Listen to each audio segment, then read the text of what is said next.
اللہ نے انسان کی اصلاح کے لیے ہر دور میں اپنے نیک اور صالح انسان کو منتخب کیا تاکہ وہ انسانوں میں امن، محبت اور ایک دوسرے کا احساس پیدا کر سکیں۔ تو ویسے ہی اللہ نے اپنے نبی صالح علیہ السلام کو قوم سمود کے لیے نبی بنا کے بھیجا، لیکن افسوس جیسے ہی اللہ کے نبی قوم سمود کو اللہ کے دین کی طرف بلانے لگے تو وہ ہنس ہنس کے مذاق اڑاتے رہے اور کہنے لگے، اے صالح، اگر تو واقعی اللہ کا نبی ہے تو اس پہاڑ سے اونٹنی نکال کے دکھا جو اس پورے شہر کو دودھ پلائے۔ تو بس جیسے ہی یہ سنا گیا، اللہ کے نبی صالح علیہ السلام نے ہاتھوں کو بلند کیا اور اللہ کی دربار میں دعا کی کہ اے اللہ، شاید یہ لوگ تیرے اس معجزے کو دیکھ کے ایمان لے آئیں۔ میرے اللہ، ان لوگوں کو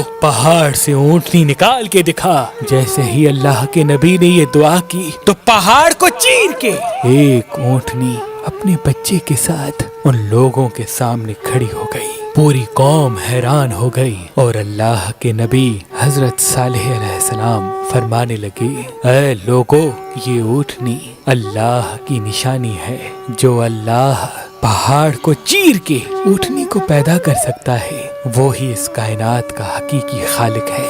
اے لوگو، پتھروں کو نہ پوجو، آگ کو نہ پوجو، اس اللہ کی عبادت کرو جس نے تمہیں پیدا کیا ہے۔ اللہ کے کرم سے وہ اونٹنی پورے شہر کو دودھ پلاتی تھی۔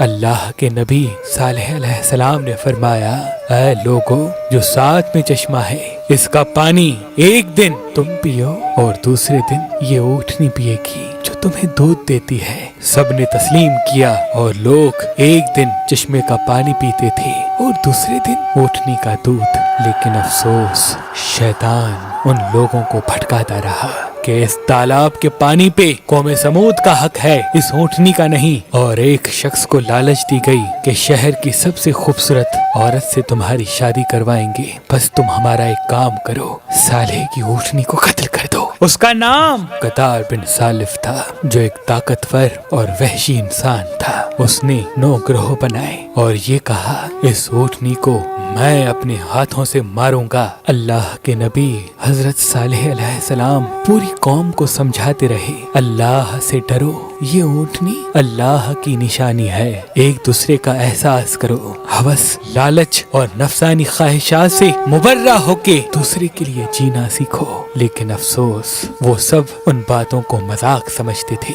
بالآخر ایک دن قطار بن سالب نے اللہ کی نشانی اس اونٹنی کے چاروں پاؤں بے دردی سے کاٹ دیے اور پورا شہر تماشا دیکھتا رہا اور بڑے ہی بے رحمانہ طریقے سے اس اونٹنی کو مار دیا۔ پورا شہر خوشیاں منانے لگا کہ ہم نے صالح کے اللہ کی اونٹنی کو مار دیا، اور سب کہنے لگے، اے صالح، اگر تیرا اللہ واقعی سچا ہے تو کہہ دے ہم پہ عذاب لائے۔ تو بس اللہ کے نبی صالح علیہ السلام نے فرمایا، 3 دن میں اللہ کا عذاب آنے والا ہے، اور جو پتھروں کے گھر تم بنا کے رہتے ہو وہی گھر تم پہ گریں گے اور تم فنار ہو جاؤ گے۔ سب ہنستے رہے، مذاق اڑاتے رہے، اور ان میں سے 9 لوگ یہ سازش بنانے لگے کہ صالح اور اس کے خاندان کو قتل کر دیتے ہیں۔ بس جیسے ہی وہ اللہ کے نبی کو قتل کرنے کے لیے گئے تو آسمان سے ایک پتھر ان لوگوں پہ آ گرا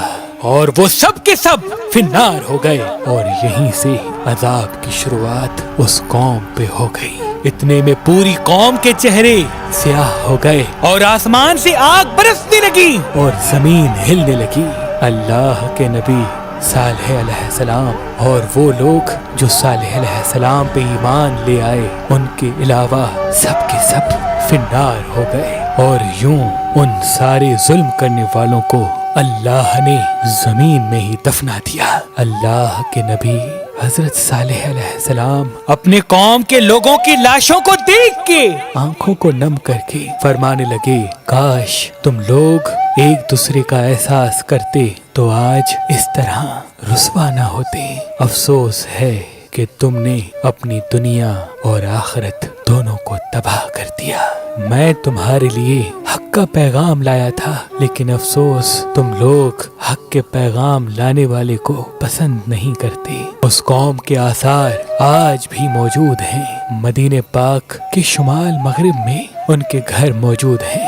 آج تک وہ علاقہ مدائن صالح کے نام سے یاد کیا جاتا ہے۔ پھر آپ ایمان لانے والوں کے ساتھ فلسطین کے علاقے رملہ میں آ کے رہنے لگے اور باقی کی زندگی وہیں گزاری، اور وہیں سے آپ نے دار الفناہ سے دار البقاء کی طرف کوچ کر لیا۔ اگر آپ شادی کرنا چاہتے ہیں لیکن آپ کو اچھا رشتہ نہیں ملتا، اللہ کے کرم سے ہمارے پاس پاکستان سے باہر اور پاکستان میں بھی مختلف مسلک اور مذہب کے رشتے موجود ہیں۔ تو ابھی ہماری ویب سائٹ مہربان.com پہ آئیں، شادی کا فارم فل کریں اور اپنے لیے ایک اچھا رشتہ حاصل کریں۔ آپ اپنے لیے ایک اچھا رشتہ ہماری اپلیکیشن مہربان علی جو گوگل پلے اسٹور اور آئی فون ایپ اسٹور پہ موجود ہے ان سے بھی حاصل کر سکتے ہیں۔ مزید معلومات کے لیے ہمارے نمبر پہ کال کریں۔ اللہ آپ کو سلامت رکھے۔